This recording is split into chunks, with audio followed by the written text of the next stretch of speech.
Ransom Sims and Jeffries Limited was a major British agricultural machinery maker, also producing a wide range of general engineering products in Ipswich, Suffolk, including traction engines, trolley buses, ploughs, lawnmowers, combine harvesters, and tilling equipment. Ransoms also manufactures direct current electric motors in a wide range of sizes and electric forklift trucks and tractors. They manufactured airplanes during the First World War. Their base was specially set up in 1845, and that was named Orwell Works. So, hello everybody, and you're very welcome back to the channel. And if you're new to the channel, you're very welcome to the Agri-Motive Farm Machinery YouTube channel. To everybody who watched and tuned in on the last video, thank you very much. Our new subscribers, you're very welcome, and to all our regular viewers, you're also very welcome. It's great to hear from generally the same people every week. We have a good old chat, a good conversation. It's the same faces and names that keep popping up, and to everybody that emails me and texts me as well, and the odd phone call as well from people watching the channel. Thank you very much. I do endeavour to get back to everyone, reply to everyone. So today, we're talking about the Ransoms company. Now, I don't think in this part of the world, in particular in Ireland and in the UK, there's not a farm that hasn't at some stage had a Ransoms implement on it down through the years. It's a company that's on the go a lot longer than I had thought. Very, very early years. Robert Ransom himself. We'll just look at him to start with. So Robert Ransom, where the name Ransom came from. He was born in 1753, actually, March. I think it was the 7th of March. 7th of March, 1753, and he was an English maker of agricultural implements. He founded the company, later known as Ransom, Sims and Jeffries. So his early life and career. So Robert Ransom was born in Wells in Norfolk. He was the son of Richard Ransom, a schoolmaster. His grandfather, Richard Ransom, also was a miller of northern Walsham, Norfolk, and an early Quaker who suffered frequent imprisonment while on preaching journeys in various parts of England, Ireland and Holland, and he died in Bristol in 1716. On leaving school, Robert was apprenticed to an ironmonger. He later started his own business in Norwich with a small brass foundry, which afterwards expanded into an iron foundry near Whitefriars Bridge. He possessed inventive skills and in 1783 took out a patent for cast iron roofing plates and published the book Directions for Laying Ransom's Patent Cast Iron Coverings in 1784. On the 18th of March 1785, he took out a patent for tempering cast iron ploughshares by wetting the mould with salt water. So look at his time down through Ipswich. So in 1789, Ransom moved to Ipswich and rented premises in a place called St Margaret's Ditches and established a foundry with a single worker of the name William Rush. On the 21st of March, he announced in the Ipswich Journal that he had cast iron ploughshares for sale and would buy old cast iron also. In 1803, a chance observation of molten iron cooling on a stone floor led to an important invention in connection with ploughs: the chilling of the underside of the ploughshare by casting them with an iron mould, the upper part of the mould being made of sand. In this manner, the underside of the share was chilled and made harder than steel, while the upper part remained soft and tough. The upper part wearing away faster than the lower, a sharp cutting edge was thus maintained. And less draft obviously was required, which would have been on, of course, draft on horses in those days. By the use of these shares, the necessity of continually laying and sharpening of wrought iron shares was avoided. This invention was at once adopted. And just while I'm on it, if there is anyone out there who has worked Ransoms, who has some Ransoms implements, we have Ransoms at home. We have a two for a Ransom plough that we put behind the back for a little Massey Ferguson. If you have any, if you had a binder, if you had a reaper, if you had a mower, if you have anything got to do with Ransoms, I'd love to hear from you in the comments. Whatever history you might have with the company, I always encourage people to leave some comments if they have any connection with the company at all and what they actually think about it. If you don't mind, I'll just enjoy a cup of tea here while I'm talking. So moving on from that, so young Robert, he later took out a further patent on the 30th of May 1808 for improvements in the wheel and swing ploughs. Ransom was joined in business by his two sons, James and Robert, and the firm, known as Ransom Sons, was one of the earliest to build cast iron bridges. The Stoke Bridge at Ipswich being constructed by them in 1819. Now, that's not the same bridge that's there today. It is a different bridge because the bridge that they built initially got swept away by a flood, and I think the second bridge that they rebuilt, it lasted 100 years before it was replaced, but it is in the same location.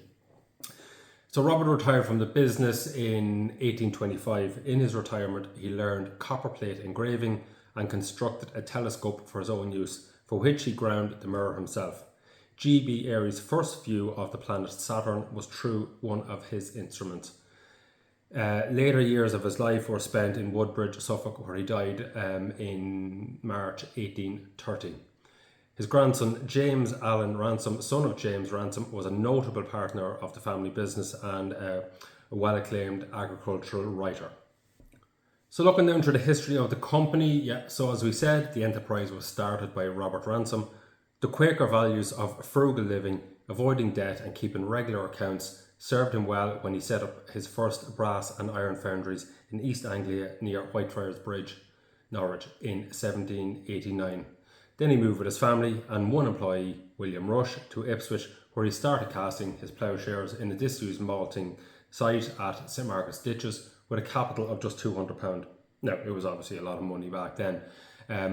It was not an obvious place to go, as the town had been in decline for more than a century and the Ipswich Corporation itself was almost insolvent due to huge debt. The fortunes of Ipswich improved when the commissioners were appointed in 1793 to pave the streets, number the houses and carry out public works. It became a garrison town when war with France restarted in the same year, which resulted in increasing economic and industrial activity. In 1805, an Act of Parliament was obtained, enabling river commissioners to be appointed who were to improve the river, allowing ships to reach the town. Despite a period of social unrest caused by a really bad winter, high prices for coal and food riots. That kind of sounds a little bit like 2023, doesn't it? Yeah, we could be talking about the same era. So despite all this, Robert's son, James, he served his apprenticeship in the foundry and then moved to Great Yarmouth to start his own business. His next patent was obtained in 1808 and was for the standardisation of plough fittings, enable parts to be easily replaced when they wore out. Same as what we have today. So when your point wears out on your plough, your landside, your shin pieces, your moldboards, you can change them all as you wish. It just makes for an easier and less, it's a more cost-effective way of obviously having wear and tips that you can just unbolt them and throw them away, that you're not replacing the whole unit as such. So in 1809, Robert Ransom, now aged 56, was looking for someone younger to take the business forward. His eldest son, James, returned from Great Yarmouth to become his father's partner, bringing with him several of his skilled craftsmen. Now called Ransom and Son, the business prospered and output doubled over the next 6 years. Another period of social rest followed with agricultural depression and the introduction of the Corn Laws in 1815. Robert had employed William Kubert in 1812 as the company engineer, and they diversified so that they were not solely dependent on the sale of agricultural products. They cast the components for the Stoke Bridge in Ipswich, which was swept away in a flood in 1818. Kubert was responsible for the new design, and the bridge lasted for over 100 years. Kubert's designs for wind regulating vanes for windmills and a treadmill for grinding corn in prisons was also manufactured, and he then supervised the installation of gas lighting in Ipswich, which included the construction of a gasometer near the foundry. Kubert became a partner in the firm in 1821, but continued to carry out consultancy work in his own right. He was such in demand that he moved on in 1826 to pursue his civil engineering career, for which he was later knighted. Just a little quick break. Next week, I'm going to have a very different kind of video. I'm going to be away on a little holiday in the sun, and I'm just going to have a little bit of a waffle video, just on a topic that's kind of been niggling at me for the last maybe 6 months or so, stuff that's happened in the agricultural world that I'd just like to have a chat about. And obviously I'll want a lot of feedback on it.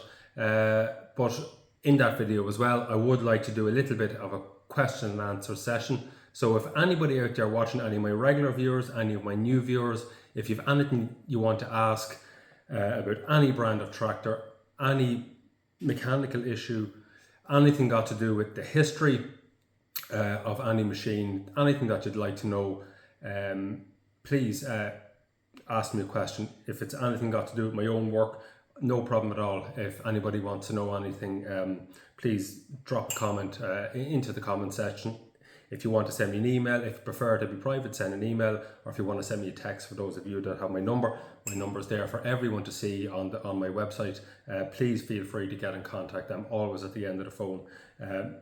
Feel free to give me a text. I would like to do a little question and answer session, so if anybody has anything they want to know or they want to ask, throw it into the comment section, throw me an email, and I will answer them next week. I'll have a little bit of an off-the-cuff sort of video, just a little bit of a rambling, just something to make up the half-hour video. I won't be doing any research when I'm abroad, and I won't be writing any scripts, and that's for sure. I won't be doing anything formal. I could be sitting on a beach maybe making a video, so that is the plan. So yeah, it'll be a good time to do something like that. So moving on with this video then. So yeah, in 1826, James' son, known as Alan, but technically James Allen Ransom, went to live at Yoxford, Suffolk, where he established a branch of the business. In 1839, Alan Ransom moved from Yoxford to Ipswich, and under his direction of the firm of J. R. and A. Ransom, so that's James, Robert and Alan Ransom, he was to assume huge proportions. Charles May who joined the company in 1836 and played a major part in its expansion, as he was a brilliant chemist and a scientist. In 1837, William Wordby, the works manager, was asked to find a new location for some of the workforce, as the St. Margaret's Ditches site was no longer big enough. He found an old shipyard in the eastern bank of the River Orwell, covering 10 acres, so roughly 4 hectares in new money. This became the Orwell Works, and the company embarked on the construction of a dock scheme to give them over 900 feet of quay on the eastern edge of the new wet dock, construction of which had begun in 1837 and continued for approximately 5 years. So the designer and chief engineer for the wet dock was Harry Robinson Palmer, assisted by James Jones, one of the founder members of the Institute of Civil Engineers. He left the scheme in 1842 to become Ransom's manager, a position he held until 1852. So after about 1841, the manufacture of ploughs and other agricultural equipment was supplemented by production of portable traction and other steam engines and thrashing machines. In the middle of the decades, so that was in the 19th century, the company produced heavy ironwork for astronomical telescopes, mountings and observatories. And if you're watching our videos regularly and you haven't subscribed yet, please hit the subscription button. It's the best way to support this channel. Give us a like, give it a comment, and hit that subscription button. It's the best way to support us and the work that I do here, just to keep this content coming out. Okay, so in 1851, export trade was initiated, which by the early 20th century was more important than the home market and included distributing agencies throughout the world, with a branch establishment in Odessa. So obviously Odessa, a place that's been in the news a lot recently. So in 1869, 4 engineers, Alan, who remained the senior partner in the parent firm, his eldest son, R.J. Ransom, R.C. Rapier and A.A. Bennett, took the firm's railway department aside and the parent business and established Ransoms and Rapier at Riverside Works in Ipswich. An independent factory was set up for the manufacture of lawnmowers of every class. Ransoms produced the Automatron hand-powered lawnmower in 1867. So moving into the 20th century then, so in 1902 saw Ransoms produced the first commercially available powered lawnmower driven by an internal combustion engine. And that's no mean feat. That's a huge achievement. The first traditional, as we would know it, push lawnmower with an internal combustion engine on it. So in 1910 they won the gold medal at the South Russian Regional Agricultural, Industrial and Craft Exhibition for steam thrashing machines and portable steam engines. During the First World War, they began building Orwells, a brand of battery electric commercial road vehicles. They also manufactured airplanes, producing over 350 Royal Aircraft Factory FE-2B fighters.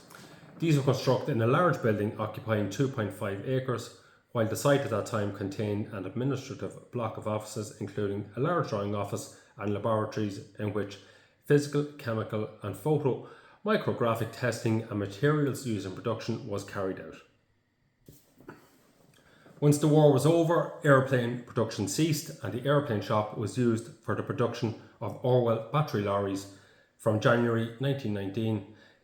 In 1924, they added trolleybuses to the portfolio, continuing production of them until 1948 and selling them in Britain and abroad. In the 1950s, Ransom started producing forklifts, class 1 lift, code 5 electric sit-down counterbalance, so that's a regular counterbalance forklift. With the start of production of the A series, Ransom's forklifts were sold by Hyster dealership networks under Hyster serial codes A21R, A22R, A23R, and the R obviously standing for Ransom's Ipswich plant. The codes still shown in the Hyster serial number system. Ransom's also produced class 2 lift code 3 electric stand-on reach straddle machines. Later the company expanded to produce class 6 lift code 1 electric tow tractors. When the Hyster Corporation bought Lewis Shepherd, the largest market for Ransom's forklifts disappeared.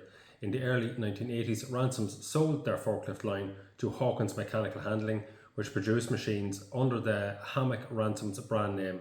Hawkins Mechanical Handling was later purchased by Crown and the Hammock name was retired until 2004 when Crown brought it back for use in an internal combustion engine forklift line. Ransom's also made electric stillage carrying trucks for use in factories.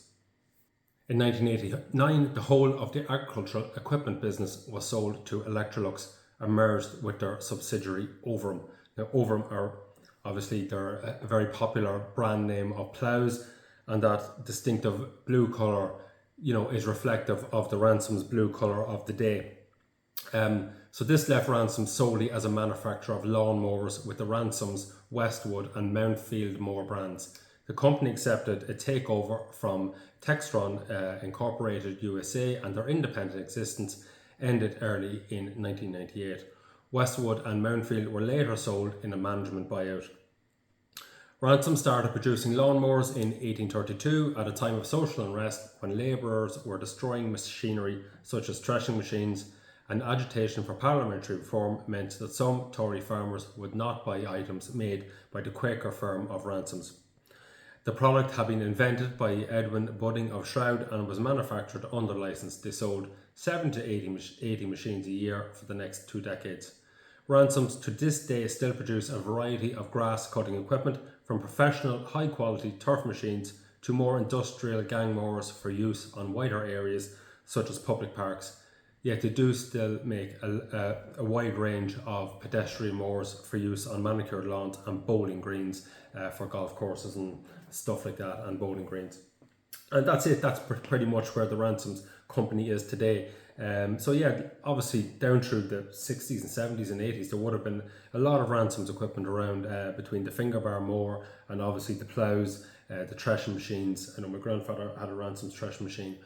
We've got the Ransom's plough at home, and there was a finger bar mower at home as well at one stage, made by Ransom's. So a great name.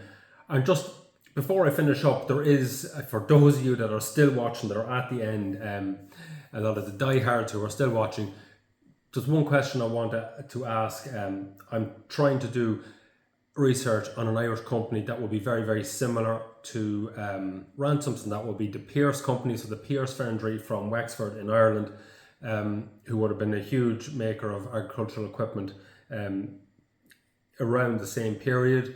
Now, if anybody knows anywhere I could get any more information, or who would be a good contact to go to for information on the Pierce company, I'd really love to hear from you. Anybody can give me any sort of information. If you've got a book at home maybe that you could recommend that has something in it on the Pierce company from Wexford in Ireland, I'd really, really love to hear from you, because I'm trying to do a good video on the Pierce company. So yeah, that's it wrapped up. Good video, great company. The name is still going, which is always great to see. The legacy lives on, albeit in grass cutting equipment, but that's really where they started out. So that's it. I'm going to wrap it up with that. Thank you very much for watching, and don't forget, I will see everybody next Sunday. Take care.